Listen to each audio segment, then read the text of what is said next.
3장 로마서 3장 21절에서 31절입니다. 로마서 3장 21절에서 31절 다 같이 함께 읽겠습니다. 이제는 율법 외에 하나님의 한 의가 나타났으니 율법과 선지자들에게 증거를 받은 것이라. 곧 예수 그리스도를 믿음으로 말미암아 모든 믿는 자에게 미치는 하나님의 의인이 차별이 없느니라. 모든 사람이 죄를 범하였음에 하나님의 영광에 이르지 못하더니 그리스도 예수 안에 있는 속량으로 말미암아 하나님의 은혜로 값없이 의롭다 하심을 얻은 자 되었느니라. 이 예수를 하나님이 그의 피로써 믿음으로 말미암는 화목제물로 세우셨으니 이는 하나님께서 길이 참으시는 중에 전에 지은 죄를 관과하심으로 자기의 의로우심을 나타내려 하심이니 곧 이때에 자기의 의로우심을 나타내사 자기도 의로우시며 또한 예수 믿는 자를 의롭다 하려 하심이라. 그런즉 자랑할 데가 어디 있느냐? 있을 수가 없느니라.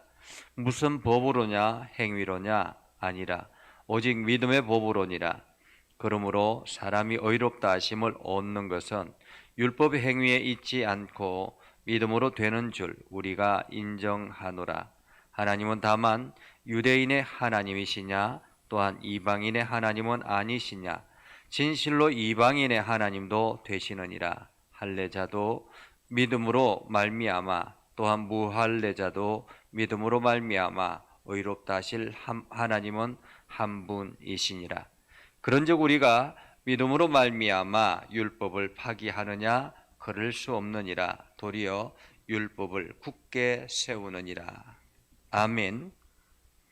온라인상에서 함께 예배하는 곽순호 권사님, 하나님이 원하시는 방향과 반대로 가지 않도록 매 순간 기도로 반응하길 소망합니다. 김강식 장로님 말씀으로 하루의 고단함을 풀고 주님께 오늘의 시간을 감사로 드립니다 하고 참여해 주셨습니다. 참으로 감사합니다. 우리가 장례식을 가보면 유가족들이 늘 한결같은 마음이 있습니다. 고인이 좋은 곳으로 가기를 원한다라는 거죠. 고인이 좋은 곳으로 가기를 원한다. 그래서 고인이 좋은 곳으로 가게 하기 위해서 어떤 분들은 뭐 제사를 지내기도 하고 또 뭐 상을 차리기도 하고 뭐 아낌없이 그 모든 것들을 투자를 하죠. 평상시에는 이게 늘 힘들고 어렵게 생활하지만은 장래에만큼은 최선을 다해서 투자를 하는 경우들이 참 많이 있습니다. 사람들이 내세에 대한 관심들이 참 많이 있죠. 이유는 하나님께서 영혼을 사모하는 마음을 인류에게 주셨기 때문에 그렇습니다. 그래서 우리가 어떻게 하면 이 영혼을 사모하는 마음을 가지고 영원히 살아갈 수 있을까? 그리고 내가 어떻게 노력하면 영원히 살 수 있을까라는 그러한 고민을 합니다. 그런데 오늘 이사야서 64장 6절에 보면 이렇게 말씀하고 있습니다. 무릇 우리는 다 부정한 자 같아서 우리의 의는 다 더러운 옷 같으며 우리는 다 잎사귀같이 시들므로 우리의 죄악이 바람같이 우리를 몰아가나이다. 이렇게 말하고 있습니다. 한마디로 우리들의 행위를 통해서 구원을 이루려고 하고 우리의 행위를 통해서 뭔가를 만들어 나가려고 하지만은 그러나 이 모든 것은 다 부정한 자 같아서라고 말합니다. 더러운 옷을 옷과 같다 이렇게 말하고 있습니다. 우리의 의는 더러운 옷과 같다. 우리가 나름대로 열심히 착실하게 살려고 노력을 합니다. 착실하게 살려고 노력하고 성실하게 살려고 노력하고 가능하면 남들에게 피해를 끼치지 아니하고 살아가려고 노력하기도 하죠. 그러면서 나름대로 우리는 열심히 살았으니까 우리의 미래가 밝을 것이다 라고 이야기를 하죠. 그러나 오늘 이사야서에서는 이 모든 것이 다 더러운 옷과 같다 이렇게 말하고 있습니다. 그래서 로마서에서 보면 모든 사람이 죄를 범하였음에 하나님의 영광에 이르지 못하더니 라고 말씀하고 있죠. 모든 사람이 다 죄를 범하였음에, 그래서 이 땅에 있는 모든 사람들이 착하든 착하지 않든 어느 누구 한 사람들 보기에는 저 사람은 나쁜 사람이야, 저 사람은 악한 사람이야, 저 사람은 착한 사람이야 라고 하지만은 하나님 보시기에는 모두 다가 죄인이다 라고 말하고 있습니다. 모두 다가 죄인이다라는 말은 모두 다 멸망의 길을 가고 있다라고 말하고 있고, 그 모두 다 마지막 다시 이 땅에 우리가 죽고 난 이후의 삶에는 하나님의 진노의 심판을 받아야만 한다라는 의미이기도 합니다. 그래서 하나님께서는 죄에 빠진 인류를 구원하기 위해서 오래전부터 준비를 하셨습니다.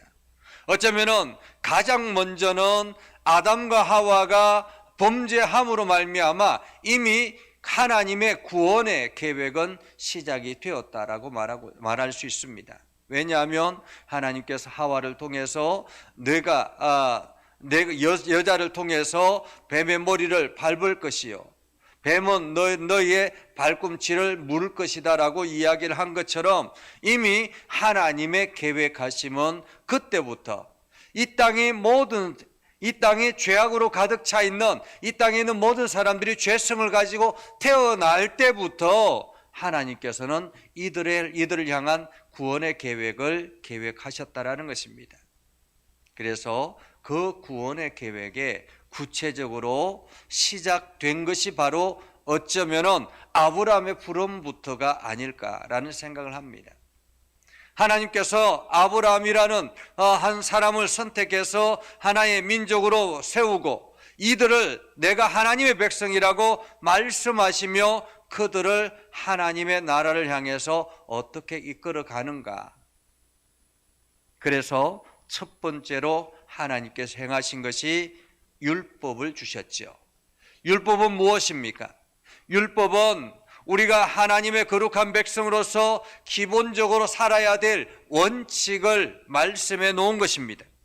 그래서 이 율법을 통해서 사람들은 점차 하나님 나라에서 어떤 삶을 살아야 할 것인가를 알게 된 것입니다.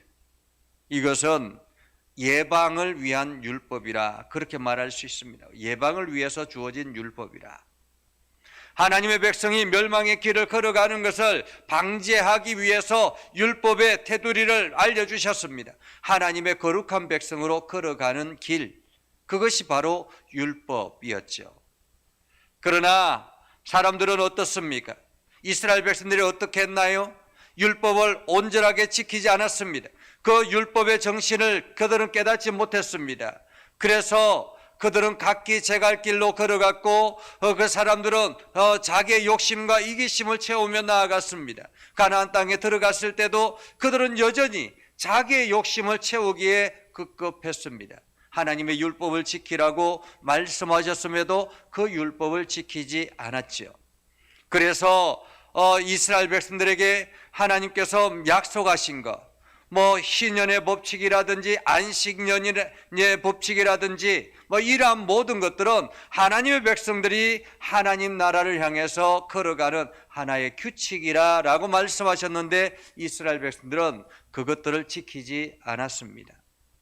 안식년이 되면 6년 동안 열심히 농사를 짓습니다. 안식년이 되면 1년 동안 땅을 쉬게 하는 것이 안식년입니다. 여러분 한번 생각해 보십시오. 해마다 농사를 짓고 조금씩 비축을 하기 시작했는데 하나님께서 주신 그 땅 안에서 조금씩 저축하기 시작했는데 6년 동안 일하고 마지막 1년, 7년째 한 해를 쭉 놀린다라는 거 있을 수 있겠습니까? 여기에 여기에 곡식을 심으면 또 올해에도 얼마만큼의 추수가 나올 것인데라는 기대감이 있지 않겠습니까? 예를 든다면 여러분이 장사를 합니다. 여러분들이 6년 동안 열심히 장사를 하고 난 다음에 7년째 되는 해에 한 해 동안 장사를 쉬게 하는 것입니다. 그러면 어떤 마음이 들까요? 야, 사람들을 다 잃어버리지 않을까? 그동안에 내가 이게 사람들과의 관계를 맺어놨던 사람들 1년 동안 장사를 하지 아니하면 이 사람들이 다 떠나가 버릴 텐데, 뭐 이러한 생각이 들지 않겠습니까? 그래서 실수가 없는 것이죠. 이스라엘 백성들도 마찬가지입니다. 가나안 땅에 들어가서 그렇게 한 해 한 해 지나다 보니까 하나님께서 안식년을 지켜라라고 말씀하시는 그 율법을 지킬 수가 없었던 것입니다. 그런데 문제는, 더 중요한 문제는 희년의 문제였죠.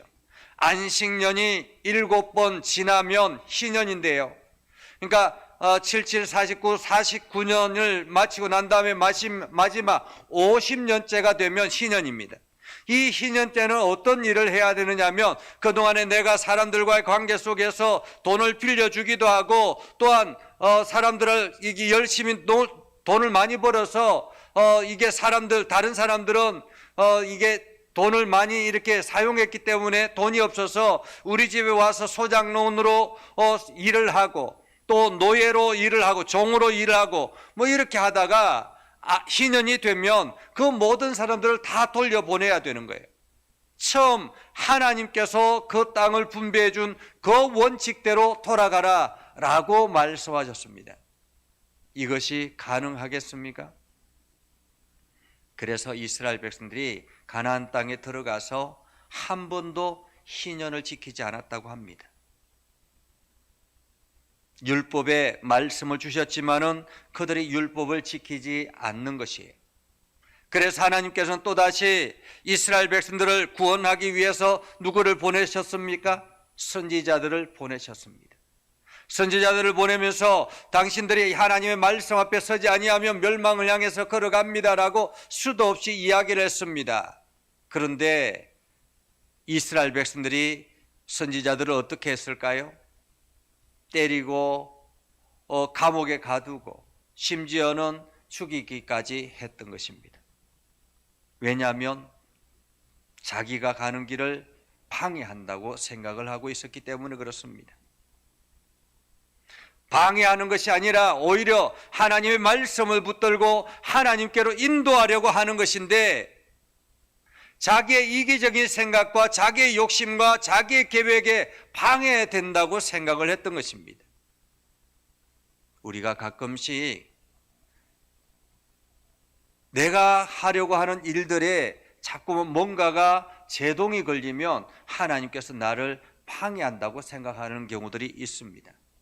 그러나 그것은 방해가 아니라 내가 그 길을 걸어가면 안 된다고 하나님께서 말씀하시는 것이죠.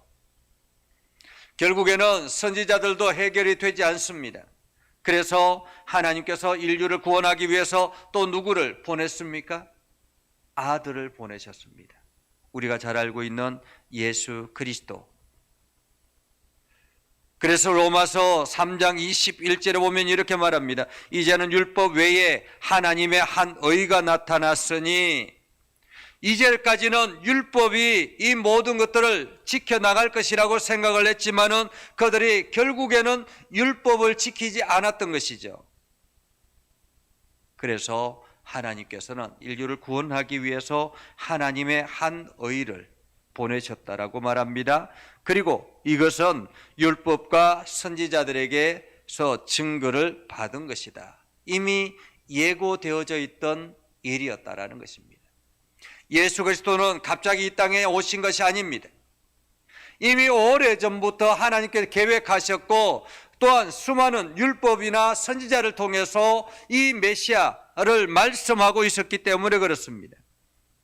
그래서 에베소서 2장 12절에서 13절에 보면 이렇게 말합니다. 그때에 너희는 그리스도 밖에 있었고, 그리스도 밖에 있었던 사람들은 누구라고요? 바로 우리들입니다. 이스라엘 나라 밖의 사람이라 약속의 언약들에 대하여는 외인이요 세상에서 소망이 없고 하나님도 없는 자이더니, 이러한 사람이 바로 우리들이었다라는 것입니다. 이스라엘 밖에 있는 사람들이요, 약속의 언약도 없는 사람들이요, 그리고 세상에서 소망이 없는 사람들이요, 하나님도 없는 사람들이요, 그러한 우리를 이제는 전에 멀리 있던 너희가 그리스도 예수 안에서 그리스도의 피로 가까워졌느니라 라고 말하고 있습니다. 그리스도의 피로 가까워졌느니라. 그래서 히브리서 9장 27절에 한 번 죽는 것은 사람에게 정한 것이요, 그 후에는 심판이 있으리니 라고 말하고 있죠. 사람들은 누구나가 죽습니다. 그러나 그것은 정해진 시간, 이 육체의 죽음을 말하죠. 그러나 그 다음에 이 육체가 끝나고 나면 그 다음에는 심판이 있을 것인데, 그 심판에 우리가 구원을 얻기 위해서, 심판을 넘어서기 위해서 우리는 무엇을 해야 된다고 합니까? 예수 그리스도 안으로 들어와야 된다라고 말하고 있는 것입니다. 그러면 예수 그리스도 안에 들어올 수 있는 사람들은 어떤 사람들일까요? 이스라엘 백성들, 선택받은 이스라엘 백성들만 예수 그리스도 안에 들어올 수 있을까요? 그렇지 않습니다. 여기에는 차별이 없다라는 것입니다. 율법이 있었을 때는 이스라엘 백성들만의 울타리라고 생각할 수 있었습니다. 그러나 이제는 예수 그리스도를 통해서 율법을 벗어나서 율법을 넘어서서 이제 우리가 새롭게 변화되어서 구원의 길을 찾았기 때문에 여기에는 차별이 없다라고 말하고 있습니다. 그래서 요한복음 6장 28절 29절에 이렇게 말하죠. 그들이 묻되 우리가 어떻게 하여야 하나님의 일을 하오리까? 예수께서 대답하여 이르시되 하나님께서 보내신 일을 믿는 것이 하나님의 일이니라. 하나님께서 보내신 일을 믿는 것이 하나님의 일이니라 라고 말하고 있습니다. 여기서 하나님이 보내신 이는 누구입니까? 바로 예수 그리스도입니다. 로마서 3장 22절에도 이렇게 말하죠. 곧 예수 그리스도를 믿음으로 말미암아 모든 믿는 자에게 미치는 하나님의 의인이 차별이 없느니라. 요한복음 3장 16절에도 이렇게 말하죠. 하나님이 세상을 이처럼 사랑하사 독생자를 주셨으니 이는 그를 믿는 자마다 멸망하지 않고 영생을 얻게 하려 하심이라. 로마서 10장 9절에서 10절에도 말하죠. 네가 만일 내 입으로 예수를 주로 시인하며 또 하나님께서 그를 죽은 자 가운데 살리신 것을 내 마음에 믿으면 구원을 받으리라. 사람이 마음으로 믿어 의에 이르고 입으로 시인하여 구원에 이르느니라 라고 말씀하고 있습니다. 여기서 어떤 사람은 가능하고 어떤 사람은 안 된다라는 이야기가 있습니까? 제한이 없습니다. 누구든지라는 것이에요. 누구든지 예수 그리스도를 믿음으로 고백하며 주로 고백하며 예수 그리스도를 믿는 사람이 바로 하나님의 일이다라고 말하는 것처럼 누구든지 예수 그리스도 안에 있을 때 구원의 은혜를 입게 된다라는 것입니다. 자, 그러면 예수 그리스도 안에 들어오게 되면 어떤 일들이 일어나겠습니까? 하나님이 주시는 최고의 은혜, 하나님의 의, 곧 속량함을 얻게 된다라는 것입니다. 여러분, 은혜는 무엇입니까? 은혜는 하나님이 우리에게 해주신 모든 존귀한 것들을 말합니다. 로마서 3장 23절 24절에 보면 모든 사람이 죄를 범하였음에 하나님의 영광이 이루지 못하더니 그리스도 예수 안에 있는 속량으로 말미암아 하나님의 은혜로 값없이 의롭다 하심을 얻은 자 되었느니라 라고 말하고 있죠. 여기서 예수 안에 있는 속량으로 말미암아, 예수 안에 있는 속량. 여러분, 속량은 무엇입니까? 속량은 죄의 값을 대신 지불하는 것입니다. 속량이란 노예 시장에서 사용되던 말인데요. 사람이, 어떤 주인이 이 노예 시장에서 노예를 값을 주고 샀습니다.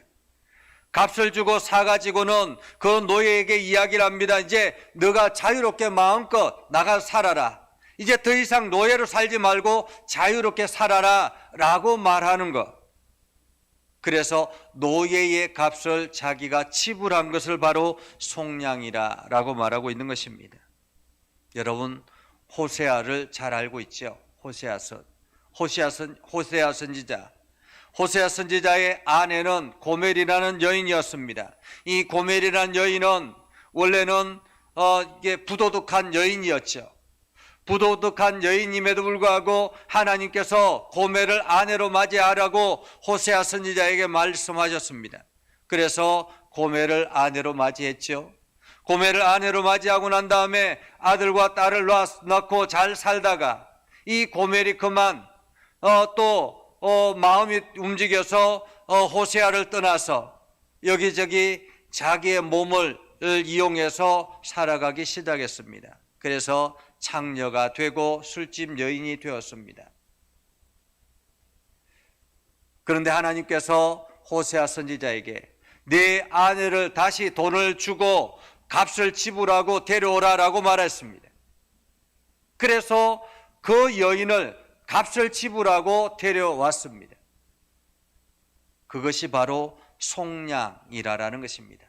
이스라엘 백성들을 속량한 것처럼 오늘 우리들을 그렇게 값을 지불하고 데려왔다라는 것입니다.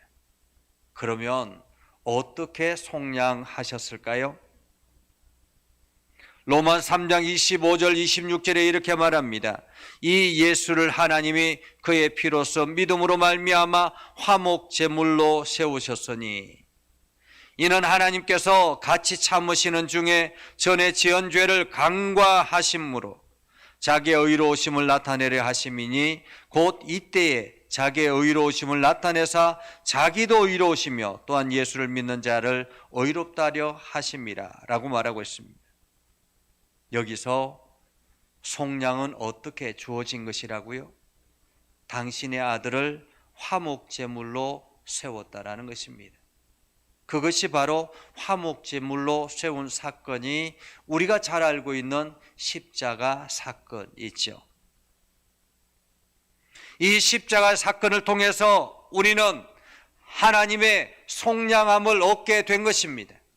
우리의 값을 지불하게 된 것입니다. 그래서 우리가 의롭다 여김을 받은 것, 우리가 하나님의 거룩한 백성이 되온 것, 우리가 예수를 믿음으로 구원을 얻었다라는 것, 이것은 공짜로 주어진 것이 아니라라는 것입니다.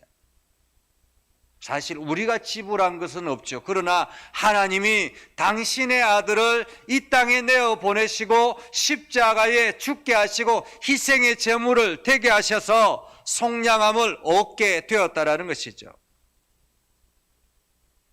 그래서 이제 우리는 그 믿음으로 속량의 은혜를 누리게 되는 것입니다. 로마서 3장 25절 26절에 이렇게 말합니다.